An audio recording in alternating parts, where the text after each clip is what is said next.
Nearly a decade and a half ago during the summer of 2008, the United States public was wrapped up in a mild panic when news headlines began running stories about the Russian invasion of Georgia, and subsequently, Russian tanks rolling through the Georgian streets. A massive Russian military machine, thousands of Russian troops and a great deal of military hardware is now firmly in control of South Ossetia. Georgia contributes a fair number of peacekeepers to the war in Iraq. Georgia also is set to become a member of NATO. All heading towards the Senaki base, a Georgian base, now occupied by the Russians about 5 kilometers away from here down this road. Luckily for the US state of Georgia and America, however, Russia hadn't actually sent a naval invasion from 8,000 kilometers across the Atlantic. Instead, the Russian military had initiated a full-scale land, sea, and air invasion of the country of Georgia, located directly across the Russian border in the Caucasus. The invasion that followed became the first war fought between nation-states in Europe during the 21st century, and for many within America and Western Europe, it was the first time in a long while that Russia returned back into their minds as a potential threat. The war that Russia waged upon Georgia during the month of August 2008 subsequently became a unique glimpse into what would become the Russian government's military strategy against her other neighbors, like Ukraine, in the future. Now, as is the case with all modern conflicts, the origins of why Russia went to war against Georgia in 2008 have to do with decades and centuries of prior history in the region beforehand. On the surface, the causes for war seem fairly basic. The Caucasus in general and Georgia specifically are each highly ethnically diverse areas, and the political borders of modern-day Georgia crisscross many of these ethnic lines. Outside of the Georgians and Russians themselves, there are two other ethnic groups in the region who in many ways were at the center of this conflict. The Ossetian people live within a region known as Ossetia, divided between the north and the south by the political border that separates Russia from Georgia. The Ossetian people therefore live on either side of Russia and Georgia, and have no country of their own. And unlike the rest of the surrounding peoples in the Caucasus, the Ossetians are an Iranian ethnic group who speak an Iranian language, separated from the main core of the Iranian world of the Persians and the Kurds by the Caucasus Mountains. Consequently, they remain one of the very few Iranian ethnic groups inside of Europe, and are surrounded by Caucasian, Turkic, and Slavic groups. The other important group here to consider are the Abkhazians, who live within the region of Abkhazia in northwestern Georgia. Their origins are a bit more mysterious than the Ossetians, but like the Georgians, they are a Caucasian ethnic group. Long ago, during the medieval period, the majority of what we know of today as Georgia was a part of the Kingdom of Abkhazia, which eventually unified with another kingdom in order to create the Kingdom of Georgia, which at one point ruled over nearly the entirety of the Caucasus. However, nearly continuous invasions from the Turks, the Mongols, and the Timurids eventually led to the kingdom's collapse and disintegration in the 15th century. What had been a single unified state suddenly became a fractured landscape comprising dozens of independent Georgian and Caucasian fiefdoms. In the late 18th century, one of these small Georgian fiefdoms entered into an alliance with the massive and rising Russian Empire to the north. From then on across the rest of the 19th century, the Russian Empire almost continuously annexed all of the fragmented pieces of Georgia bit by bit until the entire region came under the sway of Moscow. But seemingly since the start of recorded history in the area, both the Abkhazians and Ossetians have had an up and down relationship with the Georgians. Depending on the century of history, one of them might take over the other and then vice versa. Sometimes there have been years of peace, followed by years of conflict and struggle and repeat. But by the mid-20th century, these historical and ethnic fractures were less important, because they were all united beneath the single banner of the Soviet Union, whose harsh policies of repression against ethnic nationalism throughout the country were widely known and practiced. This simultaneous repression and unity enforced from Moscow kept the groups of the Caucasus fairly tame in general. But then things began rapidly deteriorating in the 1990s when the Soviet system began to collapse. ethnic nationalism amongst all of the various Georgian SSR's peoples was beginning to reach a boiling point. Abkhazia and South Ossetia within the Georgian SSR and North Ossetia over in the Russian SSR were each technically classified as autonomous oblasts, meaning that they were all essentially self-ruled who were all largely autonomous from the central governments based in Georgia's capital, Tbilisi, and Moscow. However, Abkhazia specifically felt that their autonomy was being generally ignored by the Georgian government. And so in 1988, immediately prior to the beginning of the Soviet Union's collapse, the Abkhazian government requested to be completely separated from the rest of the Georgian SSR and to be recognized as a fully fledged Soviet republic of its own, the Abkhaz SSR.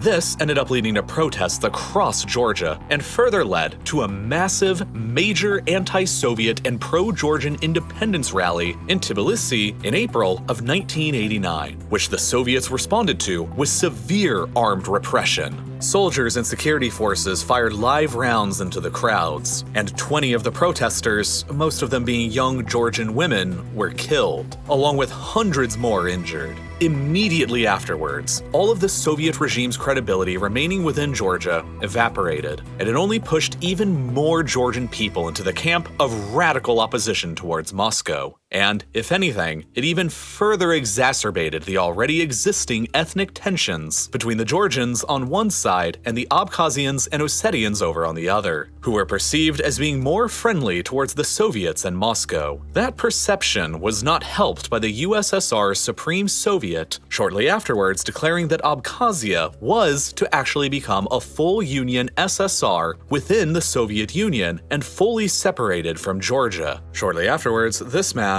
Zviad Gamsakhurdia, was elected as the Georgian SSR's new leader. A hardline Georgian nationalist, he had been very outspoken in his desires to reduce and eliminate the autonomy of the non-Georgian population within the country. Consequently, his new government revoked South Ossetia's autonomy, and the Georgian SSR descended into full-blown civil war between the Ossetians and the Georgians. Months later, the Georgian SSR would declare independence from the Soviet Union as Georgia and claim to bring both South Ossetia and Abkhazia with it. Both Abkhazia and South Ossetia themselves, however, disagreed and almost immediately declared their own independence from Georgia, to which Georgia responded against with military forces, leading to 2 years of bloody and chaotic ethnic civil war within the country. During this early civil war in the 90s, Russia backed up both Abkhazia and South Ossetia in the conflict, which was greatly draining the Georgian government's resources. Faced with political chaos and instability at home, along with the prospects of a potential Russian intervention, the Georgian government eventually agreed to a ceasefire. South Ossetia and Abkhazia both became de facto independent states within Georgia,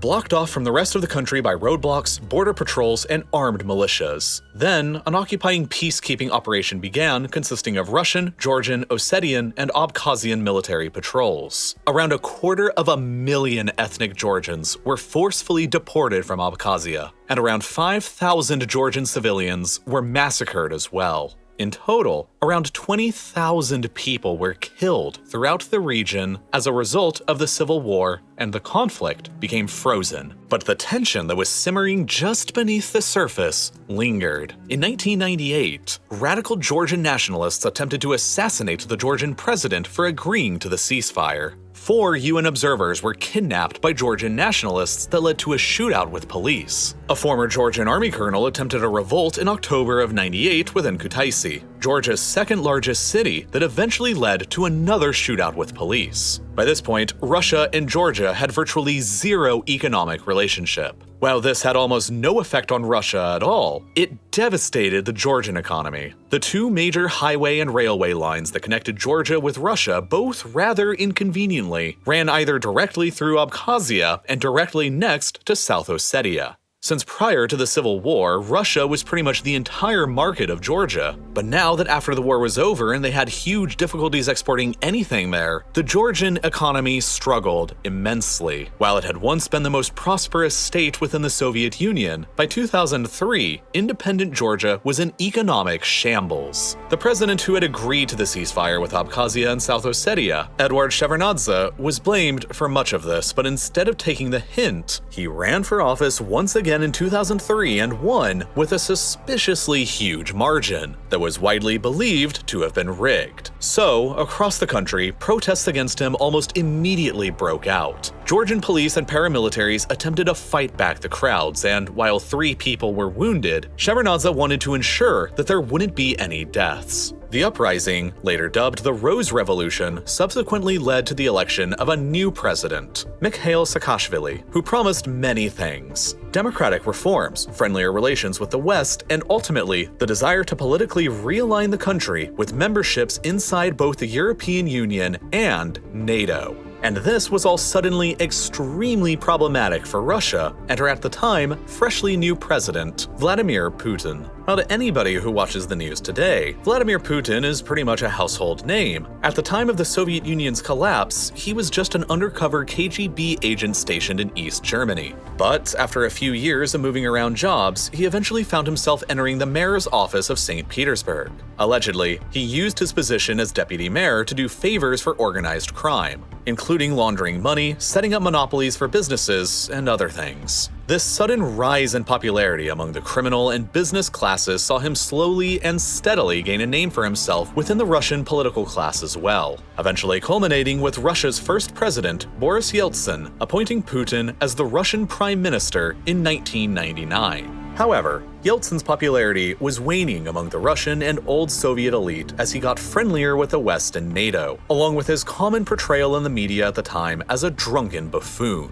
On the other hand, Putin was still a bit of an unknown. His real breakout moment came from his hardline response of blaming Chechen separatists for several horrific bombings throughout the cities of Russia across 1999, which solidified him as the tough nationalist who many Russians felt was needed to run the country. Putin's hardline stance against Chechnya subsequently caused his popularity to skyrocket. He initiated a war with Chechnya and crushed the rebellion there that was threatening to secede. Yeltsin suddenly resigned, Putin was made the interim president and then won his own election in March of 2000 to become Russia's second president. Over time, with him in charge, Russia began to shift away from the liberal democracy that Yeltsin was trying to set up, and more towards authoritarianism and conservatism. At the time, Russia's constitution only allowed a president to serve 2 consecutive terms. However, it never addressed the limits of overall terms. So, when Putin's first 2 terms were up in early March of 2008, he simply switched positions over to the prime minister role and handpicked Dmitry Medvedev as Russia's president for the next 4 years, until he could legally reassume the position himself. When war with Georgia would break out mere months later, it was really Putin who was still in command of Russia. In the early 2000s, when Putin first became Russia's leader, the country was pretty unhappy with everything going on in the region. Even though Russia eventually emerged victorious, the second of 2 brutal wars with Chechnya had shaken the nation. Tens of thousands, if not hundreds of thousands according to some sources, were killed during the conflict, including more than 7,000 Russian soldiers and 600 Russian civilians during terror attacks, along with many, many more Chechen civilians. On top of that, Kosovo had declared its independence from Serbia, historically always a staunch ally of Moscow's, while the United States and a large amount of the rest of the international community recognized them as well. Further, the old enemy alliance from Russia's perspective, NATO, had been greatly expanding. East Germany, Poland, Czechoslovakia, Hungary, Romania, Bulgaria, and the Baltic states had all by 2004 left Moscow's orbit and joined up with the West. And then, in early 2008, came the greatest fear of all during that year's NATO summit in Bucharest, when the alliance made promises to both Georgia and Ukraine about potential future membership.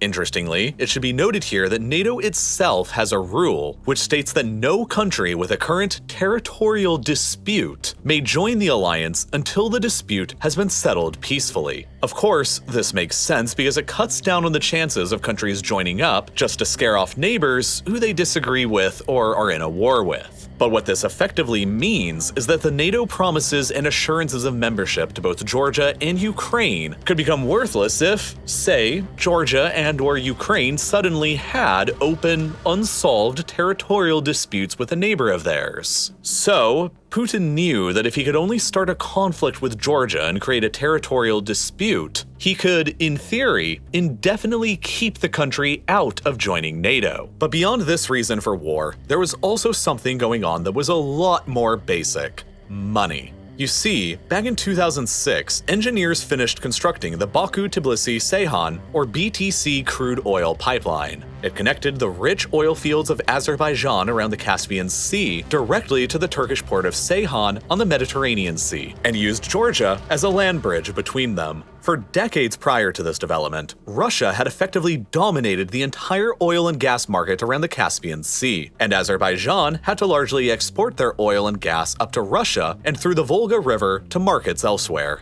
Now, however, this new pipeline through Georgia enabled Azerbaijan to completely bypass Russia altogether and cut the Russians out of their entire process. And for that, cutting into their oil and gas revenues, Moscow would not stand. But even with all of these tensions, hardly anyone at the time in 2008 actually believed that Russia would invade Georgia. That would all change by August. On the 1st of August 2008, South Ossetian separatist forces blew up a Georgian military vehicle with a bomb, wounding 5 Georgian soldiers. Then, the South Ossetians began initiating artillery strikes targeting multiple Georgian villages. The Georgians returned fire with their own artillery onto positions in South Ossetia, leading to the deaths of 6 South Ossetian militia members. As the acting government of South Ossetia began to evacuate civilians from the conflict areas, a back-and-forth battle between snipers on both sides of the border began. The next week only saw minor fighting and skirmishes between the two sides until, on the 7th of August, when the pro-Western Georgian president Saakashvili attempted to negotiate a ceasefire. Despite his televised plea, the South Ossetian artillery shelling upon Georgian villages escalated even further. And then, this is where the story gets pretty complicated, because what happened next all depends on who you ask and who you believe. In order to stop the artillery strikes on their villages, the Georgian government sent tanks and troops to enter South Ossetia and to take over the city of Tskhinvali, widely regarded as South Ossetia's de facto capital.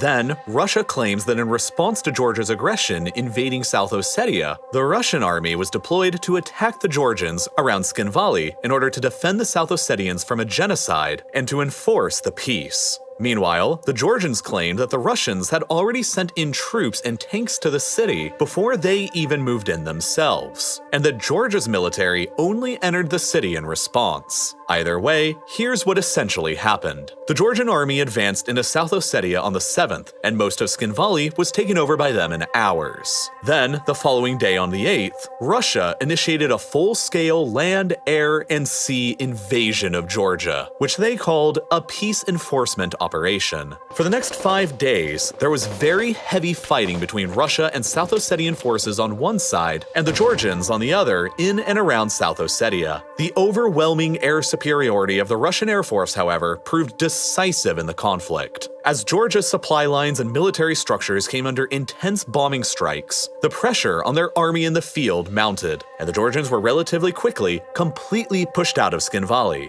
Once Russia intervened, Georgia never really stood a chance. The entire Georgian armed forces only numbered less than 11,000 men within the country, while the Russians deployed about 70,000 of their own soldiers to fight against them. The Georgians were therefore outnumbered by more than 7-1. But the timing of Russia's intervention, from Moscow's perspective, couldn't have been any better. Georgia is a small country with only around 4 million people, and her independence was relatively young. But 5 years previously, in March of 2003, the Bush White House was actively looking for other countries who would support America in its internationally unpopular invasion and occupation of Iraq. In return, military training, weapons, and general foreign aid would be offered. This group of countries was called the Coalition of the Willing, and in a move to strengthen his backing by the US, a freshly elected Saakashvili made the decision that Georgia should join the coalition. And while Georgia's armed forces were never really that impressive to begin with, it shouldn't be overlooked that some of the country's best men, military assets, and hardware were at the time of the Russian invasion located in Baghdad, protecting and defending U.S. interests. 2,000 Georgian soldiers were located in Iraq helping the United States at the time of the Russian invasion, which was significant because that was around 15% of Georgia's entire armed forces. As the beleaguered Georgians lost most of their ground in South Ossetia, the Russians deployed even more troops into Abkhazia and opened up a second front. Specifically, Russian and Abkhazian forces jointly attacked the Kadori Valley here, the only part of Abkhazia that was at the time under Georgian control prior to the conflict. And it fell in just 3 days with few casualties on either side.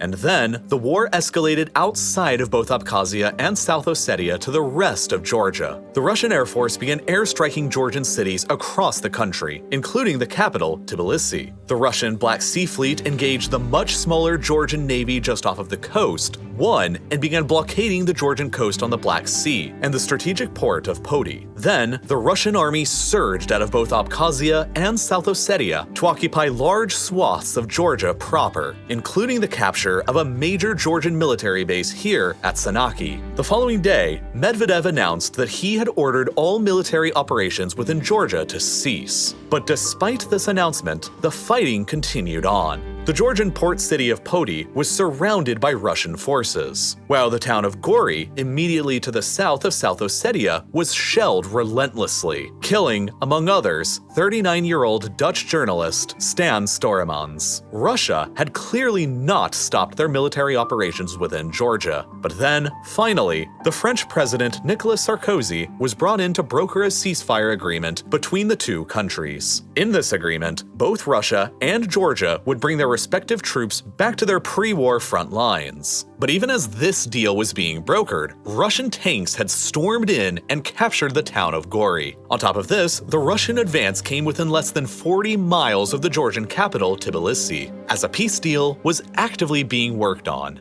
During the war, the South Ossetians destroyed most ethnic Georgian villages within their territory and forcefully deported nearly all of the remaining Georgians out, an action that has been widely labeled across the international community as ethnic cleansing. In total, nearly 200,000 people were displaced from their homes because of the conflict. And while many returned back home after the war's end, more than 20,000 ethnic Georgians continue to remain displaced today. Casualties on both sides were relatively light, but significantly higher on the Georgian side. The Russians only suffered around 66 deaths and 283 wounded, while the South Ossetian forces suffered 87 deaths and 69 wounded, with a further 162 civilian deaths and 255 injuries. At the same time, the Georgian military suffered 180 deaths and 1,174 wounded, with a further 224 civilian fatalities and 547 civilian injuries. Almost immediately after the war's conclusion, Russia officially recognized the independence of both Abkhazia and South Ossetia as independent countries who were fully separated from Georgia, a position that they maintain to this day. And ever since, the Russian military has set up dozens of bases across both territories manned by at least 10,000 Russian soldiers. Today, both territories are highly incorporated within the Russian state, both economically and militarily, which has all led to numerous accusations of them both being effectively Russian-occupied territories. Some have called the modern situation in South Ossetia and Abkhazia an occupation without an occupation, and a distinctive form of hybrid warfare utilized by Vladimir Putin's Russia. The strategy works by using the separatist regions effectively as perches, from which Russia can use to intimidate the larger states that once administered them into submission. A slow and creeping occupation followed up by a takeover of strategic positions within the breakaway regions, all contribute to Moscow's aim of re-establishing control over the states of the former Soviet Union. And Georgia is far from being the only country that Putin's Russia has implemented this strategy towards. By occupying breakaway provinces and establishing military bases inside of them, which can be used to threaten occupation of the rest of Georgia, Moldova, or Ukraine,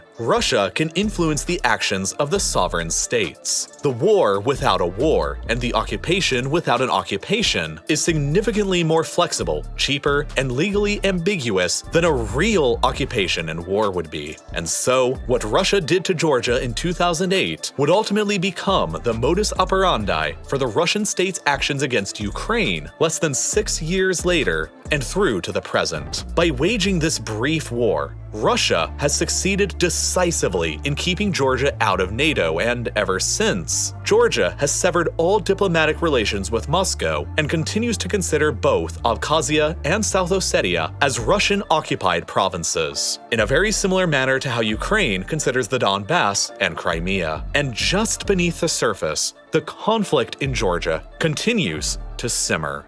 Thank you for watching this on Nebula.